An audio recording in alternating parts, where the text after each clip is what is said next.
জানাজার নামাজ যদি 2টা থেকে 2টা 30 হয়, তুমি 2টা 30 পর্যন্ত দাঁড়িয়ে থাকো। তুমি তো সেই মজমায় দাঁড়িয়েছো যেখান থেকে তোমার বাবার বিদায় হয়েছে, যেখান থেকে তোমার মার বিদায় হয়েছে, যেখান থেকে তোমার বিদায় হবে, যেখান থেকে আমার বিদায় হবে।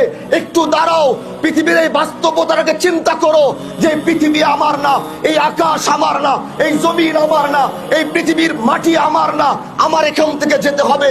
এখানে দাঁড়ালেই তুমি মৃত্যুর কথা স্মরণ করতে পারবা। 5টা মিনিট বেশি দাঁড়াও, পৃথিবী থেকে চলে যাওয়ার বাস্তবতা বুকের ভিতরে ধারণ করে তারপরে বাড়িতে যাও। আল্লাহ জানো আজ আমার চাচা যেখানে চলে গেছেন, আমি তার জন্য দোয়া করি। আজ তার সন্তানরা দাঁড়িয়ে রয়েছে। আমি শরীয়তুল্লাহর বংশ বলে নয়, এখানে সবচেয়ে বড় আলেমও যদি দোয়া করে, আরেকদিকে তার সন্তান যদি হাত উঠিয়ে বলে, এ আহকামুল হাকিমিন আল্লাহ, তুমি আমার বাবাকে মাফ করো, আমরা সবাই মিলে দোয়া করব। তার সন্তান একা দোয়া করবে। সরকারে কায়নাতের হাদিস, সন্তানের জন্য যদি, বাবার জন্য যদি সন্তান হাত উঠায়, আল্লাহ পাক সে হাত কোনোদিন ফেরত দেয় না। স্বামীর জন্য যদি স্ত্রী হাত উঠায়, আল্লাহ পাক সে হাত কোনোদিন ফেরত দেয় না। এজন্য আমি আমার ভাইদেরকে বলবো, আমরা তো দোয়া করবই, কিন্তু তার পাশে পাশে যখনই নামাজে বসবেন, সালাম ফিরিয়ে সর্বপ্রথম নিজের বাবার জন্য দোয়া করবেন।